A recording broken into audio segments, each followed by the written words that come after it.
I got married, then had one talaq, then remarried. Same person had a second talaq. Does it automatically go to third talaq if we don't get back together within the iddah period and we are not allowed to remarry again? Okay, so this is a big misunderstanding that people have. I know you're going to be upset with me because I'm going to take time to explain this because this particular topic really needs some attention in our community. That 3 talaqs are exactly there for that reason. 3 talaqs need to be given on 3 different occasions in order to be considered 3 talaqs. Now I know there is a big opinion amongst the ulama that you can give, if you give 3 talaqs in one go, that's 3 talaqs finished. But I say this with the utmost humility for the people with a different opinion on this, that the idea that Allah subhanahu wa ta'ala gave you the purpose of having talaq 3 times is so that if there is one instance that causes a problem that warrants a talaq and you give that talaq, you should be able to calm down from that instance and a second chance is given for you to make this marriage work. If the marriage doesn't work again, you can then give another talaq. If the marriage doesn't work after the second talaq again, you give a third talaq at that point. So it's 3 different occasions which the talaq is given. That doesn't mean that you can't move your own way after the first talaq.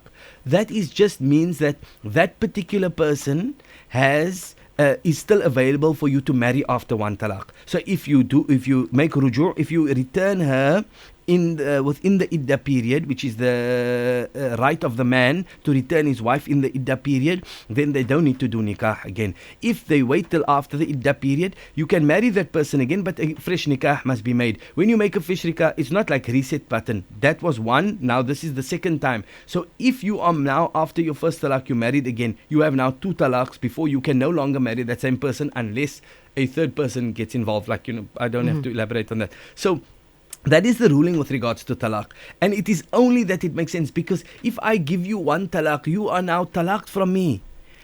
What is the purpose of the second and the third talaq that I'm saying at the same time? You already talaq after I gave you the first talaq. So why am I saying talaq and then again talaq and then again? What is the second and third talaq? What purpose does that serve?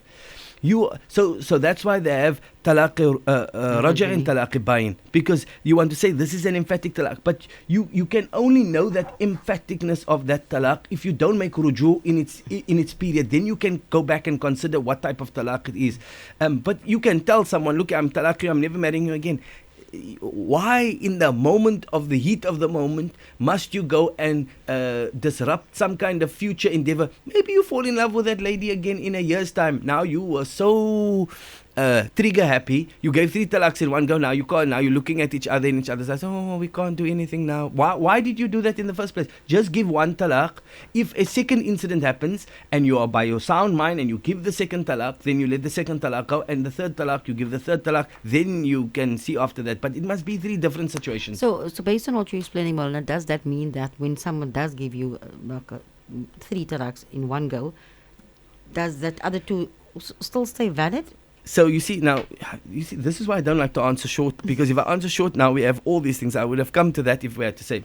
So obviously the ulama are going to differ on this particular opinion, but it would be interesting for the ulama actually to get together and to actually come and have a discussion about this. But if I tell someone, I'm going to give you an example now. I'm married to a lady. If I tell that lady, listen here, I'm going to give you a talaq. In fact, I talaq you.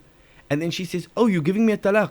Now, there's no witnesses. Not that you need witnesses, but for example, she says, but there's no witnesses, as the common misunderstanding is. Now, I say, okay, call your mother, call your father. Now she calls her mother and her father. I said, no, I'm giving her a talaq. There, I said it the second time. Does that count as a second one? No, it's not. It's not a matter of how many times you utter the word. It's what your niyyah was at that particular time. I want to divorce you. So for me, when a man stands and he says, I give you 3 talaq, talaq, talaq, talaq, it's just an emphasis of how angry you are. Angry and talaqness I want from you. I mean, it's really the option that we can't take Allah's law, why Allah intended a law, and adapt it to express our emotional frustration on a particular matter.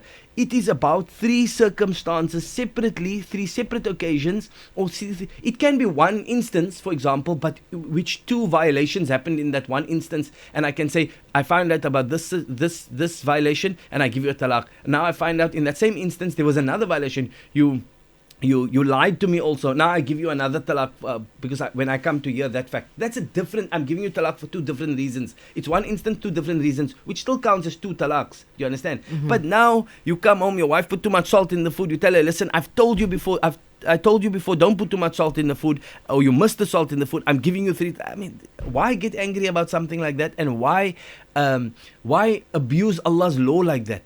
And we only are in this situation because we have decided to abuse Allah's law by allowing ourselves to get into the situation. Anyways, I don't want to take too long with the question, but yeah.